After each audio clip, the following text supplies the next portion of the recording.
Welcome back to the California Conversation. I'm Tess Abraham. This Tuesday is the primary election, which means that this weekend is your last real chance to make a plan to go out and vote. Now, if you're feeling overwhelmed by the names on your ballot, or if you're unsure of some of the races, or if you're questioning if your vote actually matters in our state at all, you are not alone. And so in this very bonus, special, fun election episode of the show, I want to cover the 5 things that you need to know before you vote so that you can walk into this election confident, ready, and informed. The first thing that you need to know going into this election is that, yes, you absolutely do need to vote. Now, I know that California feels sometimes like it's beyond saving, and Democrats have had a supermajority in our state for years. And so it feels like, can we actually make change? I also know there are a lot of questions going around about election integrity, saying, well, California elections are just rigged, so why would I even bother? I'm not going to show up. And I just want you to hear me clearly. It is our greatest responsibility as citizens of America to show up at the polls and to make our voices heard. Even if you believe that there are election integrity concerns, and I believe some of those things are true, but even if you all out believe it's fully rigged, there is literally no downside to voting. It takes you maybe a few minutes, maybe an hour at most if you're going in person to the polls and voting, or you just drop it off in the mailbox. It does not take much effort on your part. And the worst that it can do is actually help your cause. The worst that it can do is support your candidate.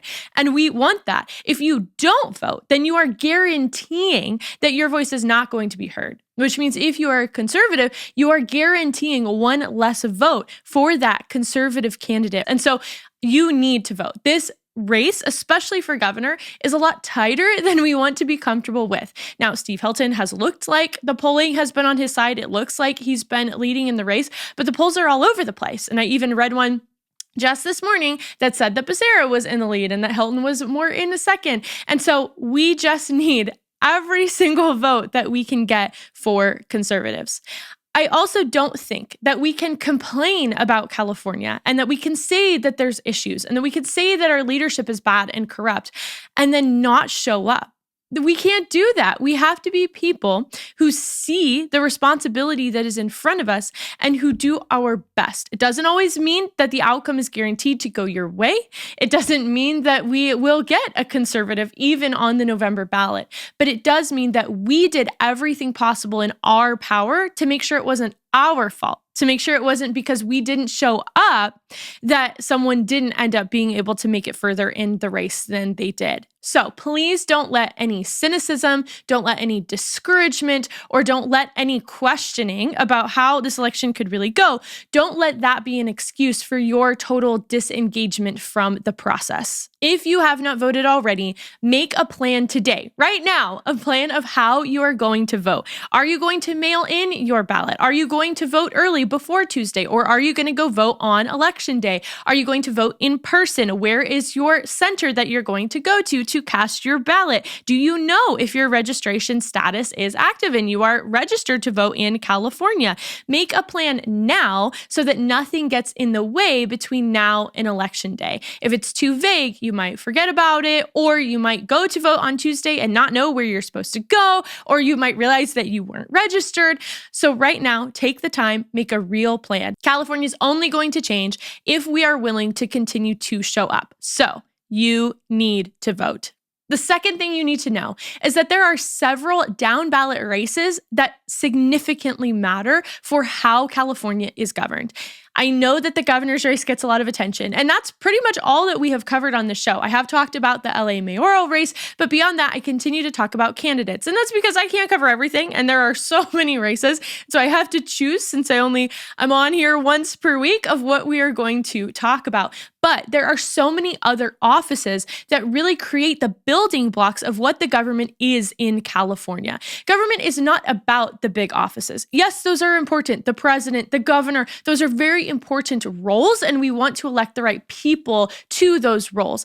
But there are so many other steps underneath that. And those small offices are what ultimately make up what our state is going to be. And so if you live in LA, we talked about the mayoral race, and that is very important. So if you live in LA City's jurisdiction, which is fairly wide and spread out, then you need to be showing up to vote for Spencer Pratt if you want change from Karen Bass. There are also statewide offices that are going to shape a lot of systems. The insurance commissioner, I'm sure you don't think about that one every day, but think about all of the fires. Think about the insurance crisis that we're in here in California, the insurance companies that have been fleeing our state, the lack of competition, which drives up prices and people are getting dropped from their policies. That impacts your life. And so that is a very important office. And there is one candidate who is more conservative and who wants to bring back competition and who wants to significantly change the system. And there are a whole host of candidates who are Democrats and want to keep things largely the same. And so if we can rally our support for that conservative candidate and the race is split up among Democrats, as we similarly are seeing with the governor,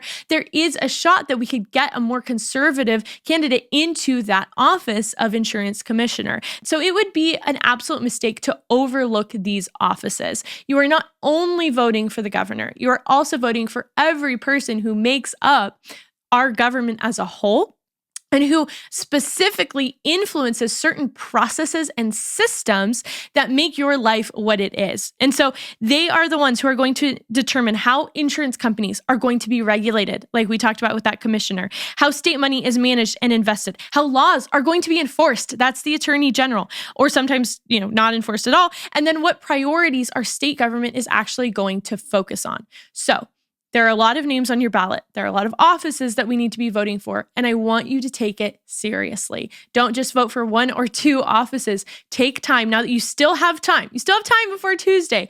Take time to investigate these offices and choose the best candidates. Because if we don't vote for them, if we don't cast our ballots on these secondary positions, then it really doesn't matter if we get our guy into the governor's seat. He is going to be fighting an uphill battle. Real change in California isn't going to only happen at the top. It's going to happen all throughout our state. So please don't ignore these races. The third thing you need to know is that, yes, even our state primary has effects on our federal government. And that's because, again, it's not just about the governorship, but there's also races for United States House of Representatives. And as we saw last year with Proposition 50, if you followed me in that saga, we have gerrymandered is what it was here in California, but completely redistricted California. And so because of that, several conservatives who held seats in the House of Representatives either have been booted out of their districts entirely, and so districts are going to flip to Democrats, or the Republicans have much tighter races against Democrats in their districts, which now have more Democrat voters. So what you need to do is you need to look into your specific district. You need to look at who is running, and you need to look up how tight the races are, because every single vote matters. A lot of these representatives don't win their seats by large swings in the majority. They actually win because of a few hundred more votes. And that's because it's a much smaller race. It's just for your specific district. It's not statewide. And so your vote matters even more. It has even more power where you live. So even if you think that you're not going to impact the governorship, show up for your district in terms of who is going to represent you in the federal government. That is incredibly important. And that leads into the fourth thing that you need to know, which is these races can be overwhelming. It can feel like a lot to think, man, there are so many names I have to know. And how in the world am I supposed to look all of these up? And maybe at this point, I only have the weekend and I'm busy this weekend. So point number 4, there are good resources to help you. You don't have to do it alone. You don't have to find someone who's going to tell you exactly who to vote for in every situation. You just need good resources to help you think critically through who you want to cast your ballot for. And so I want to give a quick plug for one that I think is really helpful, and that is called iVoter Guide. I will link it below. It is a Christian and conservative leaning resource. And what they do is they don't recommend candidates, but they do rate all of the candidates. So you can look at every race, every district in our state, every federal office that is up for election right now on our ballots. You can look at them and they will have different ratings of whether the person is liberal, whether they lean liberal, whether they lean conservative, whether they are conservative, whether they're far left or far right. They have these ratings and they also have oversight into their ratings. And so because of that, you can be confident that when you're looking at someone's name, you may have never heard of them, but you can see their voting history. You can see the issues that they have found to be important. You can see their donations, and then you can see their overall rating. That has been so helpful to me, and I hope that it will be so helpful to you. So use these tools, use the tools that are available to you. And if you have ones that you think are super helpful, drop them below, comment them below for everyone to see. Cover all of the races, cross-reference between different resources, but don't let discouragement or don't let overwhelm keep you from even voting at all or to leave things blank, because there are so many resources at your disposal that can prevent that from happening. And last and most importantly, point number 5 for you, just be faithful with this vote.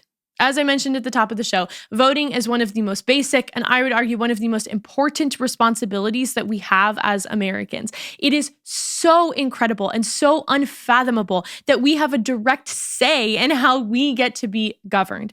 I know that it's hard here. I know that. I'm frustrated by it too.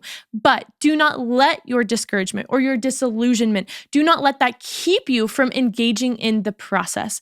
We can't only engage when we think that we're going to win. We have to engage even when it's hard, even when we are the minority, because that really is what it means to be American. That's what it means to hold out hope for our state, that we can still try to enact change. And to the day I die, to my final breath, I will say it is never too far gone. We are never past the point of people being able to change their hearts and minds in order to actually make tangible steps in our state to fixing the problems that we have. We have seen shifts in California. We have seen people coming around. We have seen people going through things like the fires in the Palisades or seeing homelessness directly on their street and asking why it is that way and being more open-minded to change. So if we throw up our hands, if we say that we're not going to engage because it's too fraught, it's too difficult, and we just don't think that we can actually make a difference, that guarantees that we will not make a difference. But if we show up, if we're faithful, if we say this vote might not change anything, but it changes me. It changes me because I'm going to be faithful with the responsibilities and the rights and the privileges that I am granted in my country that other people are not granted. If we say that, then I still have absolute hope and faith in our state that it can become great again. Your participation is not optional in our political system. Even if you don't show up to vote, you are still participating, but you are participating in a negative way to your own values and to the people who you might want to champion and agree with. So your participation is required. It's required for your state. It's required for your district. It's required for your community. So the primary is this Tuesday. It is so exciting. We have a real chance to push forward further change in our government here in California, which I think we can all agree we absolutely want to see happen. I hope you have an absolutely wonderful weekend. Please make a plan to vote. Get out and vote. Vote on Election Day. It is so exciting. Get that sticker. And I cannot wait to go over all the results with you next week. Remember, we do not get change by waiting for it. We get change by participating to make it happen. So let's show up to make change in our state for the better.